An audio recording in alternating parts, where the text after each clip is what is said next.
Este programa tem o patrocínio de Seabra Foods.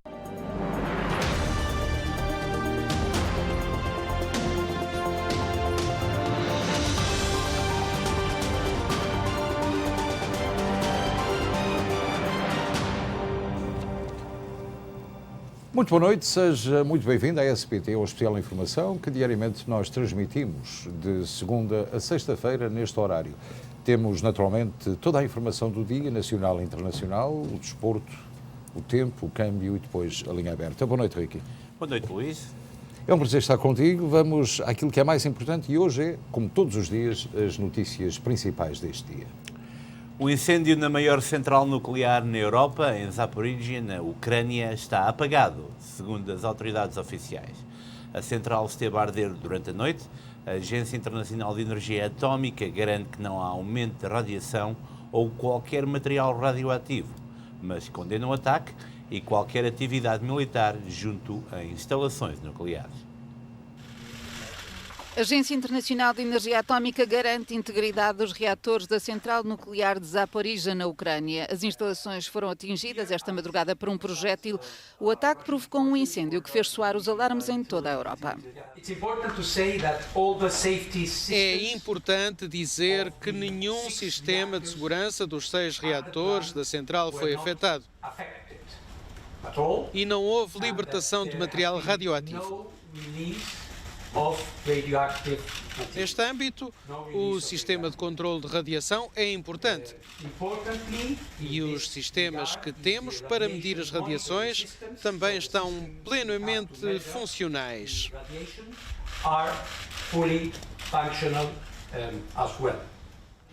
O edifício atingido servia como centro de formação. Rafael Grossi diz que a situação é demasiado grave para ser ignorada, por isso propõe-se mediar uma reunião de trabalho entre representantes russos e ucranianos em Chernobyl para definir os próximos passos.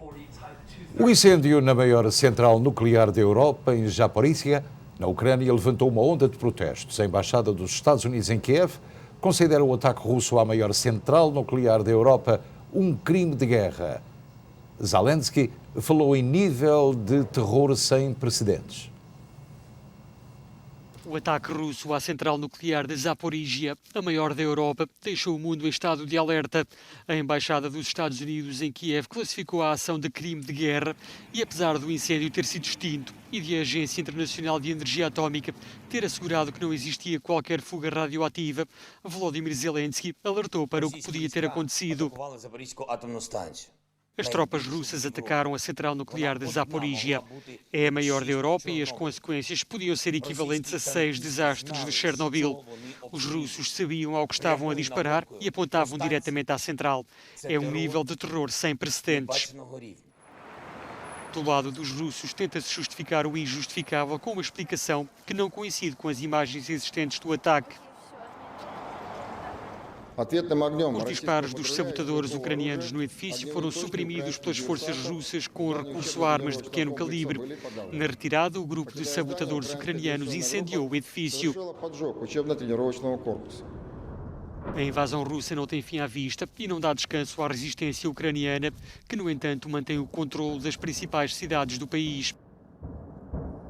No coração da capital, os sistemas de defesa antitanque mostram o receio de um ataque iminente dos russos. Nos arredores de Kiev, as feridas da guerra saltam à vista de forma desoladora. De acordo com as Nações Unidas, desde o início da invasão russa, já deixaram a Ucrânia mais de 1.200.000 pessoas.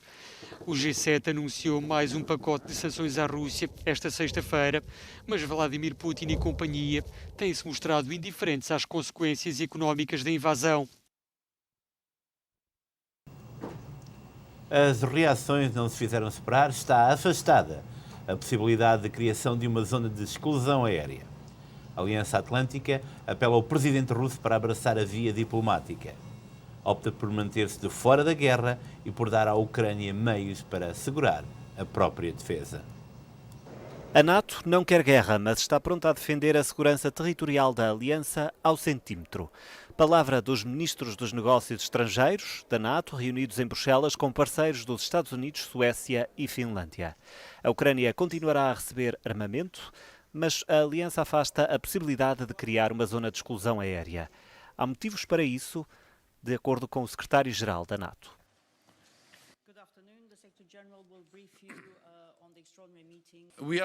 Deixamos claro que não vamos entrar na Ucrânia nem por terra, nem no espaço aéreo ucraniano.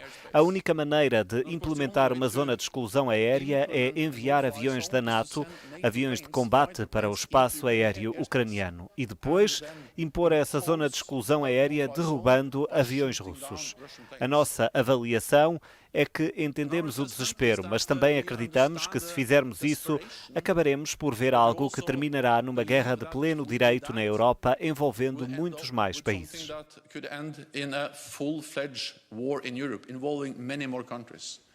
A NATO também conta dar mais apoio à Geórgia e à Bósnia-Herzegovina, até porque os países também podem estar na mira do presidente russo. A Vladimir Putin, os Estados que integram a Aliança Atlântica pedem que aceite a via diplomática, mas o futuro próximo continua a ser uma incógnita. Não procuramos conflitos, mas se o conflito vier até nós, estamos preparados. Existe um nível de irracionalidade com Vladimir Putin e temos de levar isso em conta ao lidar com a situação. Enquanto a ofensiva russa avança na Ucrânia, na União Europeia são cada vez mais as pessoas a sair à rua em protesto. Manifestam alto e bom som a solidariedade com os ucranianos e pedem aos líderes mundiais uma resposta contundente para parar a guerra. E com certeza que em casa o senhor telespectador já se questionou sobre a questão de uma coisa que se diz de um lado e outra que se diz do outro.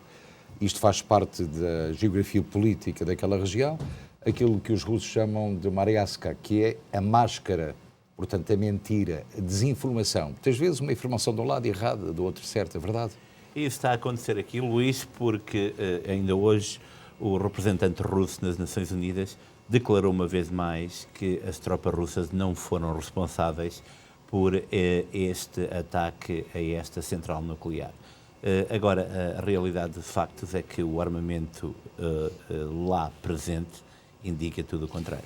Por exemplo, a Sky News ontem dizia que havia 6 mortos, hoje de manhã os russos disseram que não havia mortos, a Ucrânia afirmou haver 3 mortos na central nuclear, portanto há assim uma certa confusão que faz parte também da estratégia política dos dois lados. Sim, porque aqui... E já não falo dos mortos e feridos, não é? Aqui é claro que a Ucrânia quer um apoio mais forte da NATO, quer um envolvimento da NATO para poder ter hipótese perante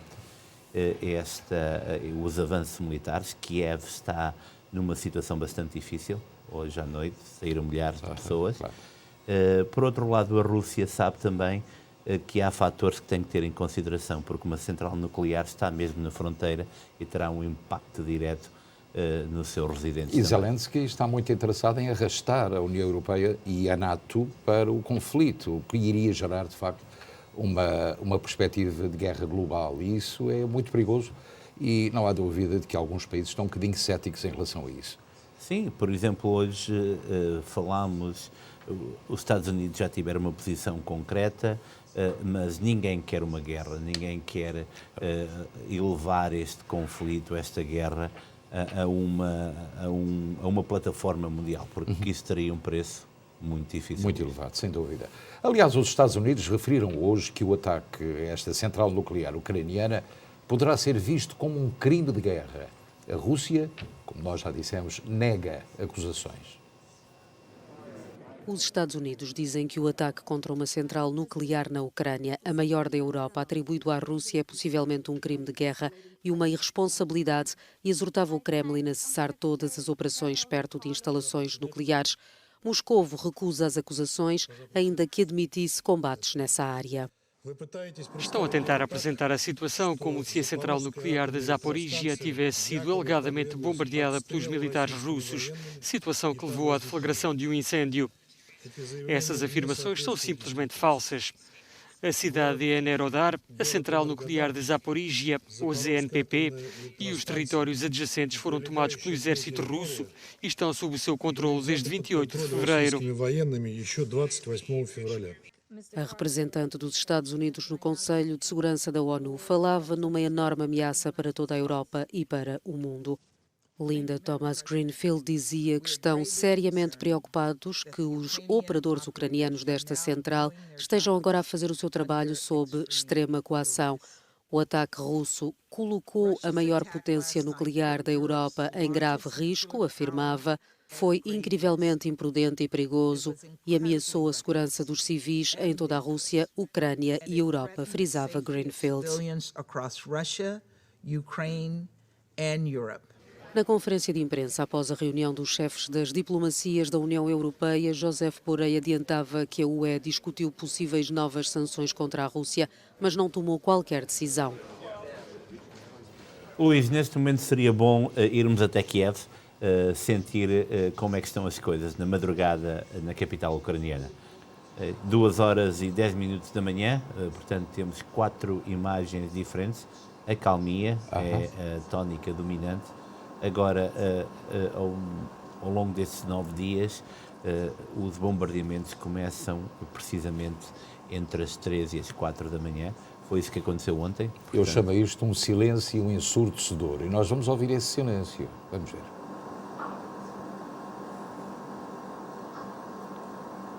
É de facto esta calmia aparente, porque na periferia a situação é diferente, mas pelo menos em Kiev, nesta altura, a situação é de muita calma, mas tudo aponta para o contrário esta noite, madrugada fora. Sim, tudo aponta para o contrário. Vários meios de comunicação social já indicaram que há milhares de pessoas que procuram uma saída ou que procuraram uma saída durante o dia de Kiev, porque há informações que a Rússia poderá desencadear um ataque mortífero e em larga escala à capital ucraniana. Sem dúvida. E há países que não querem passar por aquilo que a Ucrânia está a passar. A Moldávia solicitou ontem a entrada na União Europeia, seguindo o espaço da Ucrânia e da Geórgia, algo que o Vladimir Putin não deseja. A Moldávia solicitou esta quinta-feira a entrada na União Europeia, seguindo os passos da Ucrânia e da Geórgia. O pedido foi assinado pela presidente moldava, Maia Sandu, um dia após a visita do chefe da diplomacia europeia, Josep Borrell, a Chisinau. Sandu sublinhou que os moldavos querem viver em paz, democracia e prosperidade, fazendo parte do mundo livre. O pedido de adesão da Moldávia acontece no mesmo dia em que também a Geórgia solicitou formalmente a adesão ao Grupo dos 27. O governo liderado por Irakli Garibashvili sublinhou que entrar na União Europeia é um objetivo estratégico para Tbilisi e que a Geórgia poderá contribuir para a proteção e desenvolvimento do bloco. As candidaturas das duas antigas repúblicas soviéticas ocorrem depois do presidente francês, Emmanuel Macron, ter advertido que após a Ucrânia, a Moldávia e a Geórgia seriam o próximo objetivo militar do presidente da Rússia, Vladimir Putin. A Rússia está a sentir os efeitos do isolamento causado pela invasão da Ucrânia. Por exemplo, hoje podemos dizer que o rublo, ou portanto um rublo, valia 1 cêntimo americano, o que significa que o rublo perdeu nestes dias cerca de 50% do seu valor.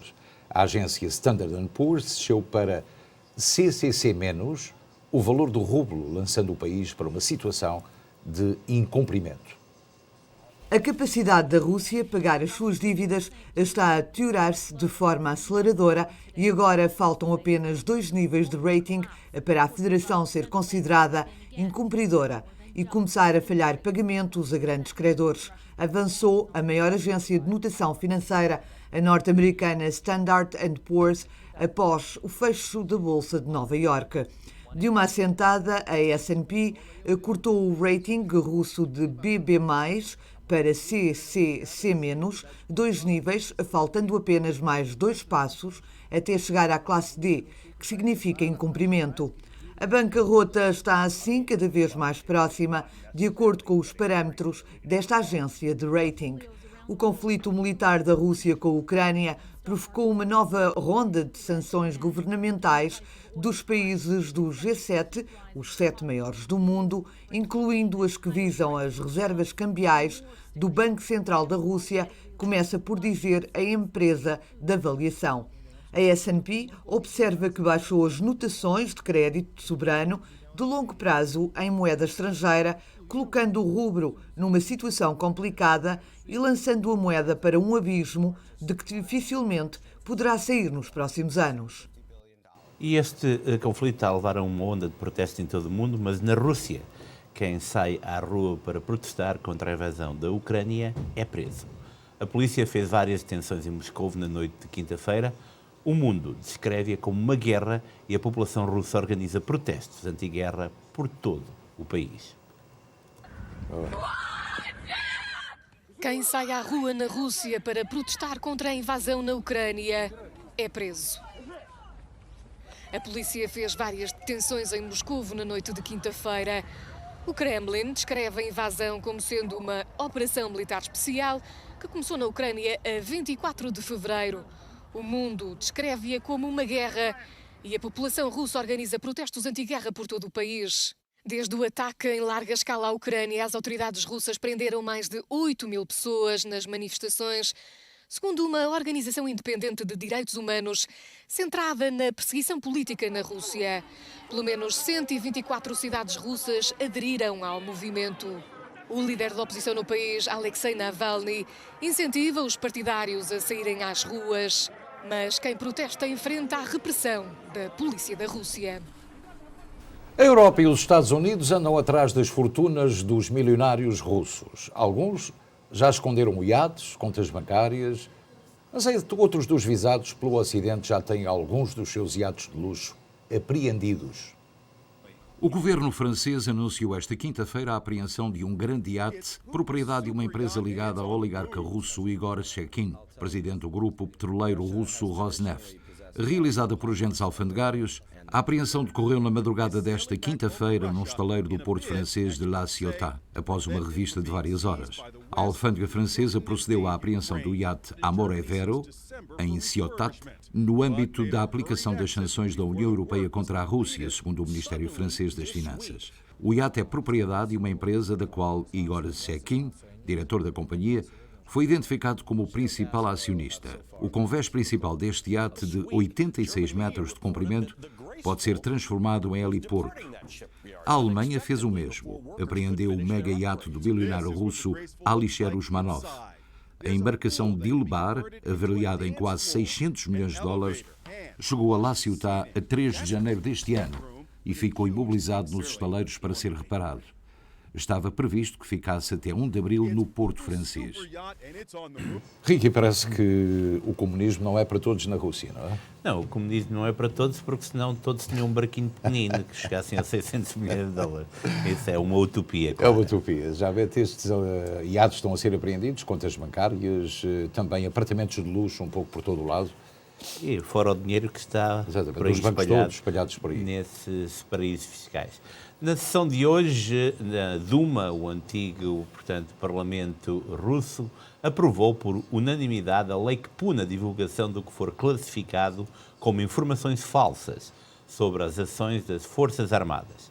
Dar notícias fora dos cânones da informação oficial passa a dar pena de prisão até 15 anos. A legislação aprovada esta sexta-feira foi, como referimos, aprovada no Parlamento russo. O Parlamento da Rússia faz um minuto de silêncio em memória dos soldados russos mortos em combate na Ucrânia. Moscou reconheceu esta quarta-feira a morte de 498 militares na invasão da Ucrânia.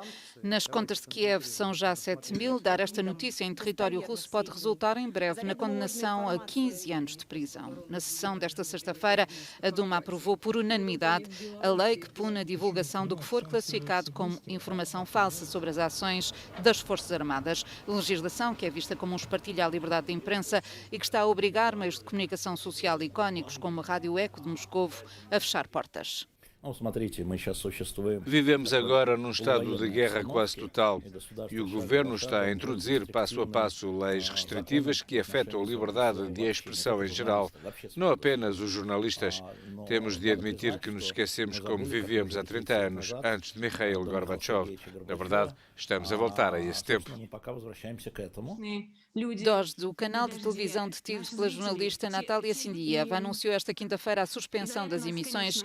A decisão foi justificada com ameaças de encerramento feitas pelas autoridades russas. O canal fez uma emissão especial que terminou simbolicamente com a equipa a sair do estúdio. Esta sexta-feira representa também um marco para a comunicação social internacional em Moscovo. As autoridades russas restringiram o acesso às páginas de internet, por exemplo, da BBC e da Voz da Alemanha.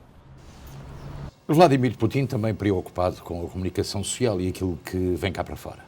Sim, Luís, e há momentos acaba de ser anunciado que o Facebook e o Twitter também foi restrito na Rússia. E aqui, Luís, eu penso que poderá ser uma ponta do iceberg para as autoridades russas, porque imagina a sua vida sem redes sociais, imagina a vida dos russos, dos americanos, de qualquer país sem redes sociais. Certeza que os russos não vão ficar ou não estão satisfeitos com esta medida. Não, e se há milhares de pessoas já detidas por protestos, digamos, atropelamento da liberdade, porque vimos jornalistas, são imagens chocantes, porque sem informação não vamos a nenhum lado, e sem redes sociais a nenhum lado vamos. E claro, sem vodka, às vezes também não. Sem vodka não.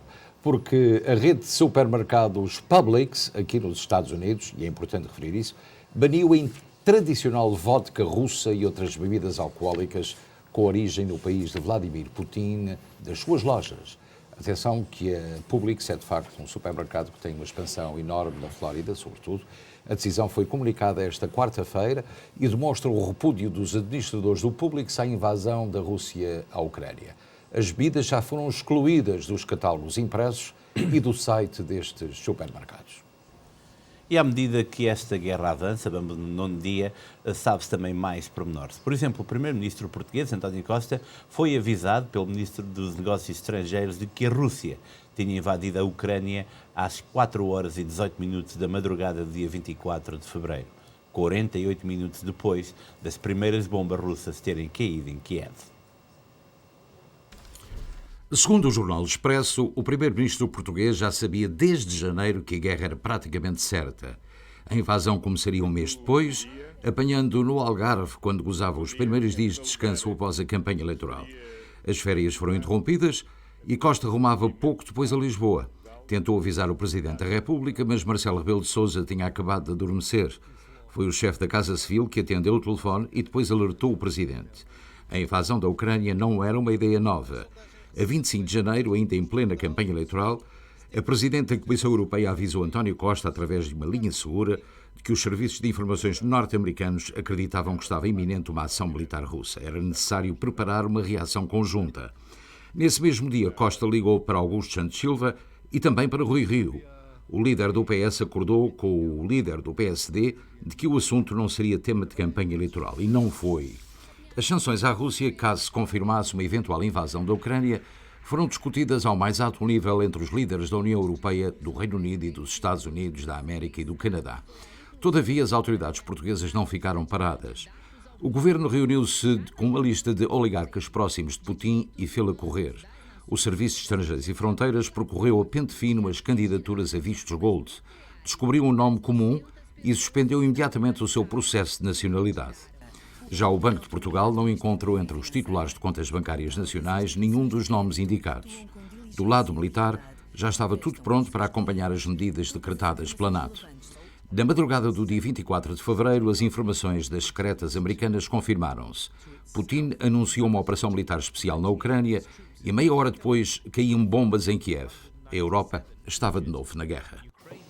Pois, mas em Portugal a guerra também, Ricky, mostrou a outra face da moeda, que é como quem diz, vai ao algebeiro dos portugueses. É a crise económica a um ponto nunca, provavelmente, visto nos últimos 20 anos, porque os preços estão a subir, há falta de bens, a gasolina está pela Rua da Amargura, hoje o gasóleo ultrapassou o preço da gasolina. E daqui a uns dias vai estar a 14 cêntimos mais caro, o que é de facto um valor anormal para o bolso dos portugueses. Muito anormal porque em Portugal, muito tirando as áreas, a Grande Lisboa e o Grande Porto, um carro é algo essencial para todos. Então, esse aumento fora de normal, 14 cêntimos, vai trazer muitos problemas. Exatamente, e esse preço médio do gasóleo é simples, é hoje em Portugal de 1,754 euros por litro, portanto 1,75 para ser mais literal, e deverá a partir de segunda-feira chegar perto de 1,90 por litro nos postos de abastecimento. Os preços do gasóleo e da gasolina vão disparar na próxima semana em Portugal, com subidas superiores a 14 e também a 8 cêntimos o litro, respectivamente, acompanhando a subida das cotações dos produtos petrolíferos nos mercados internacionais, segundo fontes do setor. De acordo com os preços de referência da Entidade Nacional para o Mercado Energético, o preço médio do gasóleo simples é hoje de 1,754 por litro e deverá, a partir de segunda-feira, chegar perto do 1,90 € por litro nos postos de abastecimento em Portugal, enquanto o preço médio da gasolina 95, atualmente em 1,795 € por litro, atingirá 1,88 € por litro. Assim, na próxima semana, o preço médio do gasóleo deverá ultrapassar o da gasolina. O secretário de Estado da Energia anunciou hoje, sexta-feira, que haverá medidas para mitigar a subida dos combustíveis, que na próxima semana será de 14,8 cêntimos litro no gasóleo e na gasolina, mas considerou impossível anulá-los. Haverá medidas para mitigar o impacto da subida dos combustíveis, mas temos de ter uma coisa presente, que é uma crise desta magnitude em todas as áreas dos combustíveis. Obviamente não dá liberdade total ao Governo para anular o efeito negativo de uma crise, disse João Galamba aos jornalistas à margem de uma conferência de imprensa promovida pelo jornal online Eco sobre a guerra na Europa e o choque energético, onde tomou conhecimento da subida prevista nos preços dos combustíveis na próxima semana. O governante sublinhou que se trata de minimizações mitigantes e escolha de setores prioritários que devem ser protegidos, considerando ser impossível anular os efeitos da crise energética motivada pela pandemia, pela seca e pela invasão russa da Ucrânia. Disse o ministro, é impossível, a crise existe e vamos ter impactos. Portanto, não é possível eliminar esses impactos, podemos mitigá-los, sublinhou o secretário de Estado. Ricky, soubemos hoje também que o governo português ganha mais €1 por litro de gasolina vendido em Portugal. Não achas isto um pouco anormal também? Eu considero isso outra utopia, porque com os preços a subirem e quando pensamos que há €1 que cada português paga por cada litro de gasolina ou gasóleo que é usado em Portugal, é caso para dizer onde é que está o dinheiro. Pois, mas não é só lá. Não, porque os preços da gasolina estão também a atingir os níveis mais altos desde 2008 aqui em todos os Estados Unidos e propriamente em New Jersey. $4 por galão de gasolina regular já foi atingido em praticamente todos os postos de abastecimento, o que levanta ainda mais preocupações entre os residentes e todos nós. Também o euro desceu 0,70% face ao dólar para 1,0974, por volta das 12 horas em Lisboa. O mínimo desde os primeiros meses da pandemia de Covid-19, há quase 2 anos. E também baixou acentuadamente em relação a outros valores de refúgio, como o iene, o franco suíço e o ouro. O barril de Brent, para entrega em maio, subiu para $112,40, contra $110 ontem, na quinta-feira, Ricky.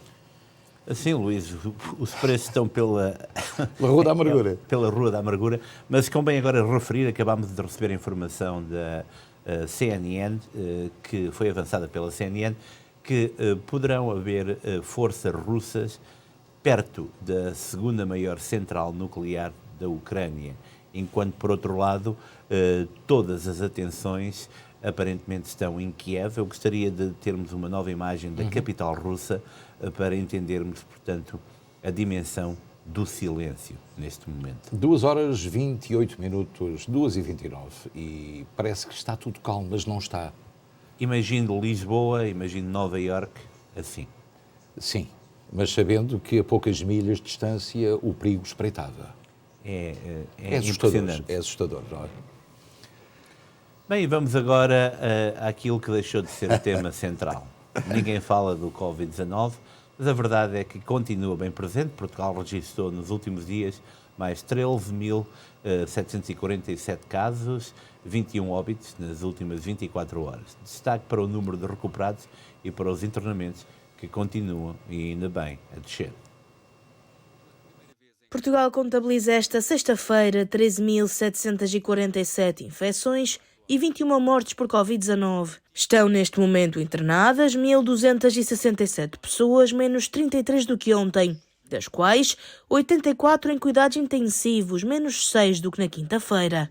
Por regiões, Lisboa e Val do Tejo soma 5.186 casos e 8 óbitos. Segue-se o centro, com 3.008 infecções e 1 morte. O norte conta com 2.037 infectados e 7 vítimas mortais. O Alentejo soma 1.095 testes positivos e 1 morto. E o Algarve soma 990 contágios. Nos arquipélagos, a Madeira registra 753 novos casos e 1 vítima mortal, e os Açores somam 682 infectados. A taxa de incidência continua em queda e é de 1.512,7 a nível nacional e de 1.432,4 no continente. Já o RT, ou índice de transmissibilidade, aumentou ligeiramente e é agora de 0,78 a nível nacional e de 0,76 no continente. E do mundo e de Portugal regressamos até New Jersey. O antigo mayor de Newark, Sharp James, tencionava apresentar-se ao cargo, ou melhor, ao eleitorado, para concorrer ao cargo de vereador-geral de Newark. Essa pretensão foi indeferida pelo secretário municipal, que alegou que a condenação prévia de James envolvia desonestidade, considerada um crime de terceiro grau, segundo a lei do Estado, o que impede de voltar a concorrer a um cargo público.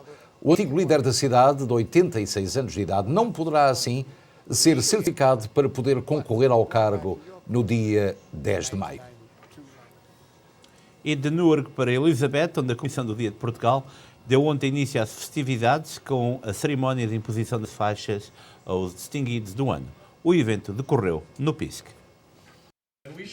As grandes festividades do Dia de Portugal na cidade de Elizabeth tiveram ontem início com a cerimónia da imposição das faixas aos grandes marshals.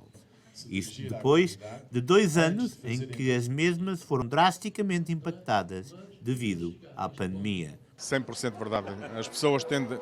Todo mundo que se vê aqui está todo animado. Estão à vontade. Conseguimos ver caras, conseguimos ver corações através das caras. Com a máscara, mal se conseguia perceber quem a pessoa era. O mundo está virando. Ainda bem. Joaquim Panarra é o Grande Marshal do Dia de Portugal 2022. O Dr. Pedro Monteiro, cônsul de Portugal, será o Grande Marshal honorário e, a título póstumo, foi homenageado Carlos Riquinha. Para mim foi um privilégio e estou muito contente de me terem convidado e adoro esta casa também e ajudar as pessoas que eu ajudar nas comunidades. É uma comunidade muito coesa, muito ligada ao nosso país, isso é uma grande honra para mim e todas estas pessoas que já conheço, muita gente aqui em Elizabeth, representa esta uma ligação que ficará para toda a vida e acho que é uma grande honra que me dão. O PISC abriu este ano uma vez mais as suas portas para receber esta cerimónia inaugural. Estamos a preparar o centenário para os 100 anos do Clube Português e é muito bom ver que estamos a começar novamente a retornar com as festas, principalmente com o Dia de Portugal. As celebrações do Dia de Portugal são de primordial importância para a cidade de Elizabeth. A comemoração já existe há 36 anos nesta cidade e eu penso que é muito importante, não só para a nossa comunidade, que nós temos o orgulho de ser português e fazer parte das comemorações do Dia de Portugal, mas é também muito importante para nos mostrar às outras comunidades que nós estamos aqui e para eles desfrutarem da nossa gastronomia, a nossa cultura e tudo isso. Durante os próximos meses vão decorrer várias atividades que terão seu epílogo com a grande parada e arraial no dia 5 de junho, num grande regresso de Portugalidade. E o presidente do PISC tem razão para se sentir feliz, satisfeito com este projeto de uma grande organização que é de facto o PISC e que está a fazer um grande trabalho na organização do Dia de Portugal. Sim, Luís, um grande trabalho do PISC, atenção... E das senhoras auxiliares das comemorações, são duas coisas diferentes. O PISC... Isto é para o Dia de Portugal. Para o Dia de Portugal, é o Comitê do Dia de Portugal. Exatamente, mas também me refiro simultaneamente, porque é no mesmo ano, às celebrações dos 100 anos do PISC. Correto. As duas coisas entrelaçam-se. Que vão acontecer no dia 19 de março, mas aqui há de realçar o trabalho desenvolvido pelo Comitê do Dia de Portugal em Elizabeth, um grupo de homens e mulheres, de cerca de 50, 60 pessoas, que depois da pandemia conseguiram programar, fazer um programa, trazer toda todo esse sentimento de Portugalidade que vai culminar com uma grande parada. E já agora fica aqui o repto para que Newark não fique atrás. Porquê? Exatamente. Porque sem máscaras, como foi referido, temos tudo preparado para termos uma grande festa. A comunidade, a cidade de Newark merecem isso também. Sem dúvida. E vamos agora até Kearney. Sidney Ferreira apresentou a sua candidatura a vereador do 4º bairro em Kearney. Depois de ter concorrido a mayor, o luso-americano quer agora liderar o bairro onde nasceu e onde quer ajudar a dinamizar os pequenos negócios. Eu sou um residente aqui do bairro, do 4º bairro, nasci aqui, vivo ainda aqui a minha vida inteira. O meu irmão aqui tem um negócio, que estamos aqui em frente do negócio dele. Eu sou uma pessoa que trabalhei sempre nos bancos, trabalho agora no real estate, também trabalho no banco, também tenho as duas posições. Sou uma pessoa que sempre estive aqui envolvido aqui na comunidade, não aqui só em Newark, mas também em Kearney, mas também em Newark, envolvido na comunidade portuguesa. Como tu sabes, eu estou envolvido como tesoureiro no Clube Açores. Então, sou uma pessoa que sempre me envolvi aqui na comunidade e sou também... ajudo aqui o meu irmão no negócio dele e também tenho propriedades, tenho muitos inquilinos e pronto, o que é que eu faço, como é que eu passo o meu tempo e gostaria agora de ser o vereador aqui deste bairro. Amo este bairro, como eu digo, eu vivi sempre aqui. Temos aqui muita coisa, temos aqui o Gunner Oval, que é a área de recreação aqui da nossa cidade. A cidade também é a parte, eu acho que é a parte mais grande do South Kearney, que também é a área industrial da cidade, que faz a maior parte do nosso bairro. Temos também o Clube Português, a Associação Cultural Portuguesa. Temos aqui muitos negócios também e residentes fabulosos que eu conheço, muitos dos vizinhos aqui na área, como eu vivo aqui a 2 blocos. Conheço muita gente e pronto, quero servir a comunidade, este bairro e a nossa cidade. Quais são, digamos que, as necessidades maiores do bairro neste momento? Eu acho que aqui neste bairro tem alguns negócios, tem muitas, se a gente passa aqui pelo Midland Avenue, Belleville Turnpike, tem muitos negócios que estão vazios, então temos que apoiar os nossos empresários, é por isso que eu estou aqui, sempre apoio o meu irmão. Pronto, não faço bate-chapas, mas ajudo como eu posso. E gostaria de ajudar os residentes. Também temos aqui nesta área, é uma das áreas mais com as taxas, as taxas de propriedade são uma das mais altas aqui da cidade e gostaria de ajudar com isso também. E queria ajudar a ser mais uma comunidade, que eu acho que aqui não tem tanta comunidade assim como nas outras áreas, como em Newark, por exemplo, que a gente no Ironbound. Eu queria ser uma coisa assim, cuja residentes aqui deste bairro. Qual é a tua mensagem aos residentes do bairro? Eu gostaria de esta eleição de ser um pouquinho diferente. Vou ter outro, como a gente diz, approach desta vez. Eu vou apresentar o que é que eu quero fazer para o bairro e eu espero que não seja como foi da última vez. Isso é a coisa mais importante. A gente tem que apresentar as nossas ideias e respeitar um e o outro, porque a gente vê a divisão que está não só aqui nesta cidade, mas também no mundo inteiro. Eu queria mudar isso também. Portanto, mais um português para se candidatar a um cargo público, desta vez em Kearney. Em Kearney, no 4º bairro. Então, vamos mudar um bocadinho e os japoneses apresentaram um novo sistema para apagar fogos florestais. Este projeto mostra que a descoberta é até 266 vezes menos prejudicial do que outras versões sintéticas. Os rescaldos são sempre problemáticos e as brasas podem continuar a arder no subsolo durante muito tempo, libertando gases nocivos. A espuma japonesa à base de sabão penetra no solo, expelindo-os. A cidade japonesa de Kitakyushu teve 10 fogos florestais só no ano passado. Foi aqui que o Serviço de Bombeiros surgiu com a espuma de combate a incêndios. Foi originalmente concebida para reduzir a água necessária para apagar os incêndios em prédios, depois do devastador terremoto de Kobe em 1995. Durante este terremoto houve muitos incêndios. Na altura, as bocas de incêndio e as cisternas foram destruídas pelo terremoto e não pudemos armazenar água. Em parceria com uma universidade municipal e uma empresa de sabão, o Serviço de Bombeiros aperfeiçoou a espuma criada através da mistura de uma solução feita de sabão de origem natural em água. Não contém químicos, é biodegradável e funciona através de gotículas de água. Quando o agente extintor é misturado, a gotícula de água não se consegue formar e torna-se aderente. Portanto, o produto é bem absorvido nas aberturas dos tecidos ou da madeira. O sucesso da espuma feita nesta fábrica de sabão está agora a concentrar as mentes dos investigadores na forma como poderia ser utilizada em incêndios florestais. Como a investigação da Universidade de Kitakyushu mostra, é até 266 vezes menos prejudicial do que outras versões sintéticas. A espuma fez o seu caminho até aqui, até à ilha de Bornéu, na Indonésia. Lar de densas florestas e cursos de água, os incêndios em turfa são aqui um problema recorrente. Os investigadores universitários indonésios têm vindo a experimentar a espuma numa série de experiências, incluindo num teste de incêndio. 10 meses mais tarde, descobriram que a vegetação tinha voltado a crescer.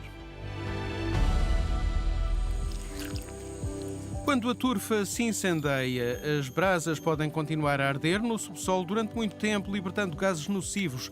A espuma japonesa à base de sabão penetra no solo, expelindo-os, algo que foi muito útil em 2019, durante um verdadeiro incêndio florestal. Depois de apagarmos o fogo, no dia seguinte estava de novo aceso. Felizmente, nessa altura, sobrou um estoque de sabão Shandodama, dos testes de campo anteriores, que usávamos para apagar o fogo. Apesar de já não termos muito sabão, sentimos que os resultados foram muito eficazes na extinção dos restantes fogos. De volta ao Japão, Kitakyushu planeia agora testar a espuma também em Chiang Mai, na Tailândia, mais uma vez com base na colaboração Universidade-Indústria e ajudando a reduzir as emissões globais de CO2. E ninguém imaginava, Ricky, que o sabão pudesse ajudar a combater incêndios. É uma grande descoberta. Tecnologia e inovação, uma descoberta que pode mudar a face do mundo. E tudo volta, de facto, ou volta-se para o meio ambiente, que é, de facto, importante de preservar, como alternativa para outras fontes que não são tão fiáveis, nem tão modernas, nem tão objetivas como aquelas que nascem agora. Correto, porque agora as energias renováveis são essenciais para descarbonizar o nosso ambiente. Mas o surgimento de fontes alternativas, como o vento e o sol, tem de lidar com a falta de soluções de armazenamento de energia em grande escala. As energias renováveis são essenciais para descarbonizar o nosso ambiente, mas o surgimento de fontes alternativas como o vento e o sol tem de lidar com a falta de soluções de armazenamento de energia em larga escala. Um projeto conduzido por um instituto de investigação da Universidade de Iena, na Alemanha, está a ultrapassar este problema graças a uma bateria baseada em polímeros orgânicos. Isto significa que precisamos de proteger a energia, para que mesmo que haja uma pausa no vento, a possamos utilizar. Este tipo de bateria é perfeita para armazenar grandes quantidades de energia. As novas baterias à base de polímeros de plástico podem armazenar quase tanta energia por quilograma como uma bateria de lítio. Mas como os plásticos são mais leves, precisamos de um volume maior para armazenar essa energia. Outra vantagem é o menor impacto ambiental, ao contrário das baterias atuais, que dependem de compostos metálicos raros e tóxicos, como o chumbo ou o lítio.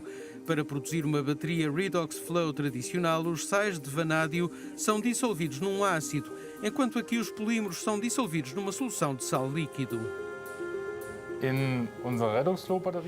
Na nossa bateria Redox Flow dissolvemos um material ativo, como pequenas moléculas ou polímeros. Podemos compará-lo um pouco com a forma como dissolvemos o sal quando cozinhamos massa ou quando colocamos açúcar no chá. Agora, quando temos vento suficiente e a eletricidade está disponível, podemos trazer um eletrão do lado de um material ativo para outro lado de outro tipo de material ativo. E desta forma podemos armazenar a eletricidade. O investimento para o projeto foi de cerca de 1 milhão de euros, dos quais mais de 800 mil euros foram provenientes da política de coesão da União Europeia. O Centro de Energia e Química Ambiental de Iena também desenvolveu uma bateria fina que pode fornecer pequenos dispositivos, como aparelhos da internet das coisas ou pequenos sensores médicos. O que há de especial nesta bateria é que é flexível e pode ser fabricada utilizando técnicas de impressão. Além disso, também utilizamos materiais de base completamente isentos de metal. Em comparação com outras flexíveis, são também recarregáveis, o que significa que se pode utilizá-las várias vezes. Estes sistemas de armazenamento de energia estarão em breve prontos para o mercado e são fabricados com materiais facilmente disponíveis na Europa. Eu já sabia que a água ajudava na energia. Agora o plástico é uma surpresa. É uma surpresa muito grande.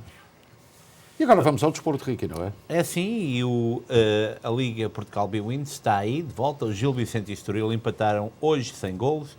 Os gilistas foram a melhor equipa, apesar do crescimento dos estorilistas na segunda parte, sendo o resultado mais frustrante para uma das equipas, a visitante, que se afastou mais da zona europeia. Com este empate, o Gil Vicente continua no quinto lugar, com 41 pontos, enquanto o Estoril não consegue aproximar-se dessa zona e mantém o sétimo lugar com 30 pontos.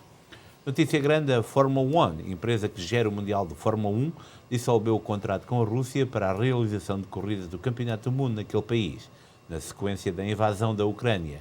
Foi ontem anunciado. A F1 já tinha cancelado a corrida deste ano, que deveria acontecer em Sochi, em 25 de setembro, mas esta quinta-feira declarou mesmo que a Rússia não terá nenhuma corrida no futuro, após a resolução do contrato que ligava as duas partes até 2025. Rubem Dias contraiu uma lesão muscular frente ao Pittsburgh, na Taça de Inglaterra, e que terá de parar entre 4 a 6 semanas. Isto quer dizer que o defesa central irá falhar o aguardado derby de sábado, frente ao Manchester United, e também está em risco para o play-off de apuramento de Portugal para o Mundial do Qatar, que se joga no dia 24 de março, frente à Turquia. Bem, agora é a altura de falarmos do valor do dólar em Portugal e do Brasil, ou em relação ao real e vice-versa. 0,9155, 1,0908 para o euro. Portanto, já percebeu que o euro está a baixar, portanto é a altura de enviar nota Dinheiro para Portugal, claro. Em relação ao real 5,07, é o valor 0,19 para a venda. E em relação ao tempo, hoje até não esteve um mau dia, ainda que a temperatura estivesse ligeiramente baixa, mas a Catarina Rabimbas tem connosco toda a informação sobre o estado do tempo para os próximos dias. Na meteorologia, para amanhã está previsto céu nublado para Newark com 47 graus. Filadélfia com céu nublado com 55 graus. Nova Iorque com céu parcialmente nublado com 46 graus. Boston com céu parcialmente nublado com 42 graus. Hartford com céu nublado com 45 graus. Danbury com céu nublado com 46 graus. Miami com vento moderado com 80 graus. Palm Coast com sol com 79 graus. Los Angeles com céu parcialmente nublado com 59 graus. São Francisco com céu parcialmente nublado com 54 graus. E são estas as previsões para amanhã, sábado.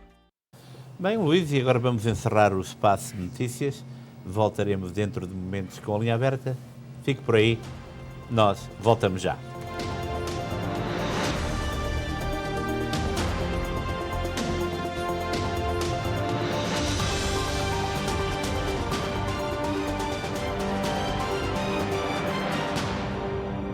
Este programa teve o patrocínio de Seabra Foods.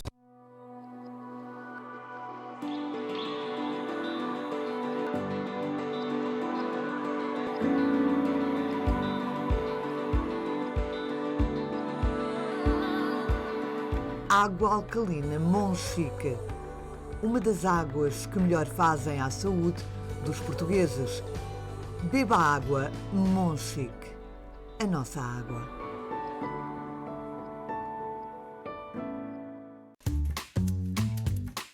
Estes são os especiais licores do supermercado Seabra Foods de Kearney, New Jersey. Vila Rica vinho tinto 3,99. Dona Irmelinda tinto branco 5,99. Visconde de Borba tinto branco 6,49. Cabris tinto branco 6,99. Casa Américo tinto branco 6,99. Muralhas vinho verde 6,99. Cachaça do Brasil Velho Barreiros 12,99. Estes são os especiais licores do supermercado Seabra Foods de Kearney, New Jersey. Sabe bem pagar tão pouco, mas sabe mesmo. Vem aí o inconfundível, o único, o melhor da música popular portuguesa, Zé Amaro. Me abandonaste e eu chorei. Vai estar consigo no Dia Internacional da Mulher, terça-feira, dia 8 de março, a partir das 7, na Casa do Ribatejo, o Clube dos Êxitos Musicais de Newark. Eu estou perdido de amor por este namoro já virou no jantar e espetáculo com o fabuloso Zé Amaro. Celebre o Dia Internacional da Mulher na alegria da Casa do Ribatejo. Zé Amaro.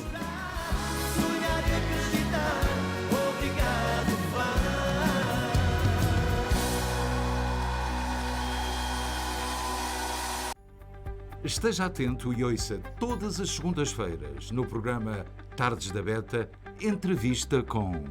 Conosco diretamente de Portugal, o advogado Alcides Lopo.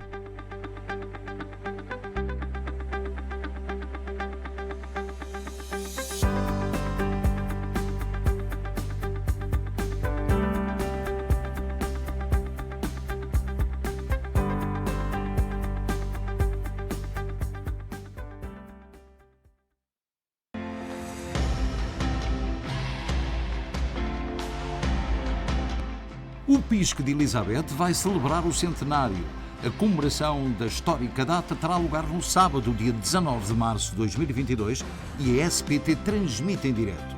Esteja connosco no centenário do Pisco, sábado, dia 19 de março, a partir das 6h30 da tarde, aqui na SPT.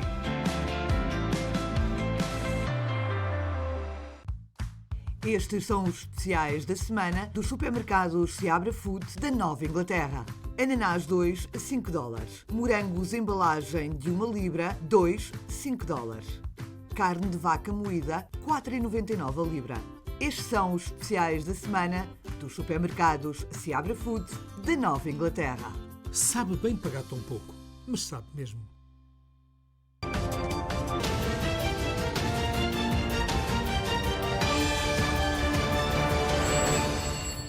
Tempo para uma ou duas perguntas, não é, Ricky? Sim, vamos à linha aberta então, não é? Já sabe que pode falar connosco através do 973-264-1462.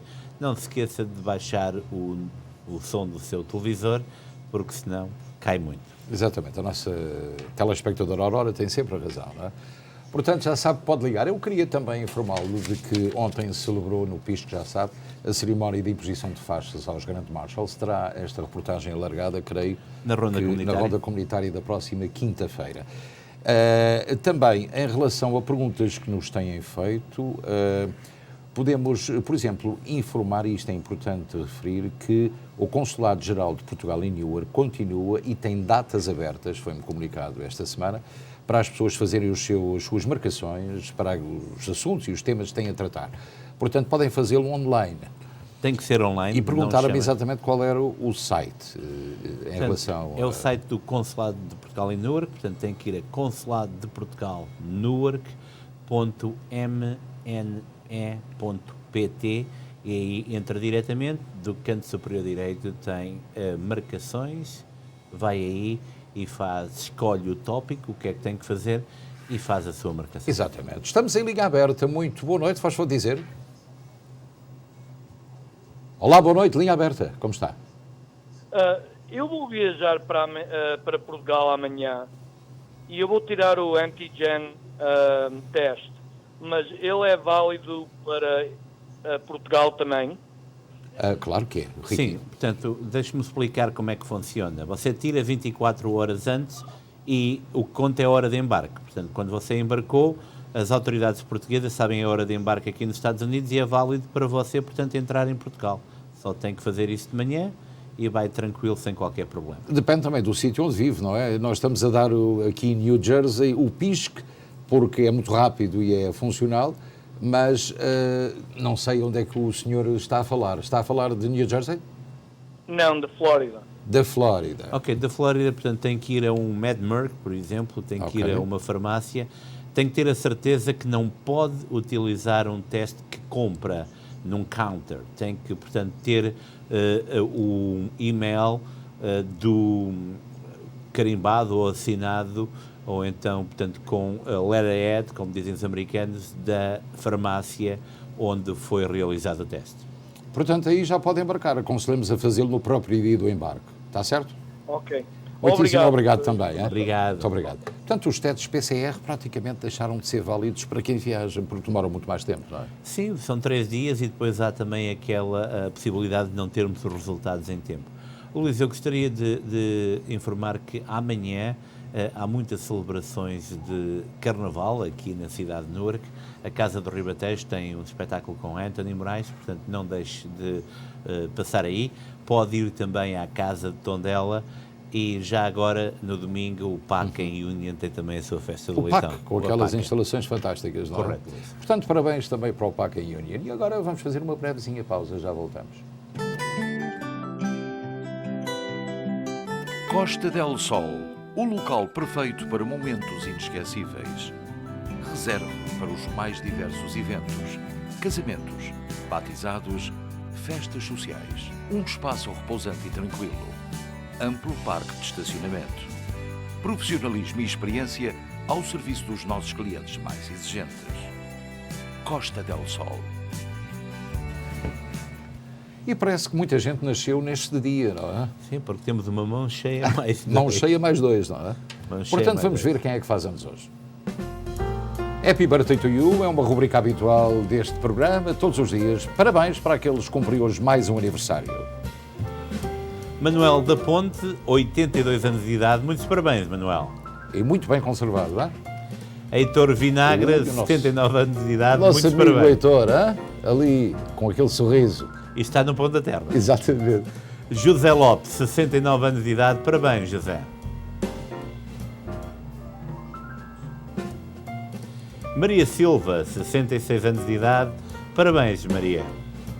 Muitos parabéns. Vai pagar 66 velas. Marta Antunes, 60 anos de idade. Parabéns, Marta. Jorge Almeida, 37 anos. Parabéns, Jorge. Briana Leitão, 24 aninhos e um sorriso todo maroto. Então, para todos, muitos parabéns de toda a equipa que produz, realiza e apresenta este programa. Portanto, tenham dias muito felizes. E agora temos um anúncio para fazer. Sim, é já no próximo domingo, este domingo, o 6º dia da herança portuguesa no Prudential Center aqui em Newark. O Portuguese Heritage Night, portanto, compra o seu bilhete de $49 a $77, tem que o fazer no website que já vamos passar, pode assistir ao jogo dos Devils e recebe também uma camisolinha do Portuguese Heritage Night. Com uma sardinha ali, não é? Começa à 1 da tarde e é muito importante, portanto, pode ganhar também 2 free tickets para o show do Shawn Mendes no Prudential Center no dia 26 de outubro.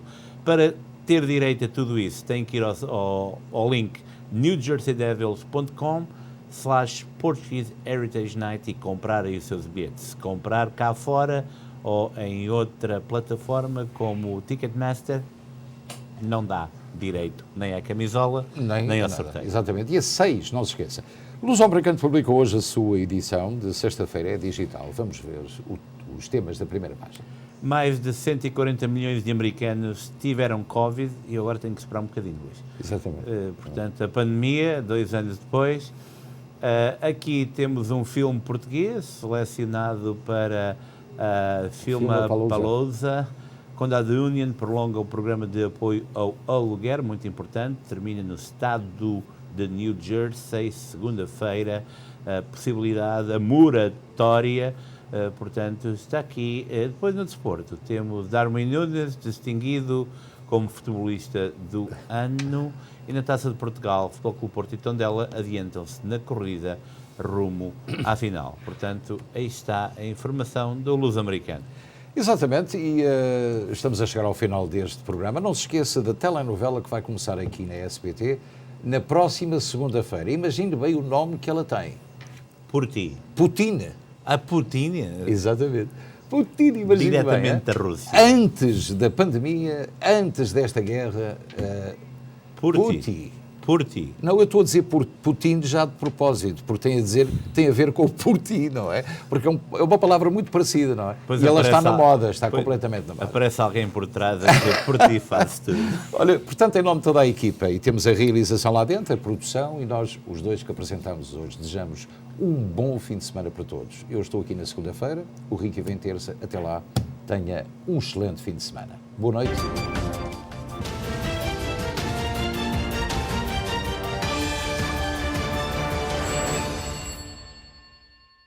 Este programa teve o patrocínio de Seabra Foods.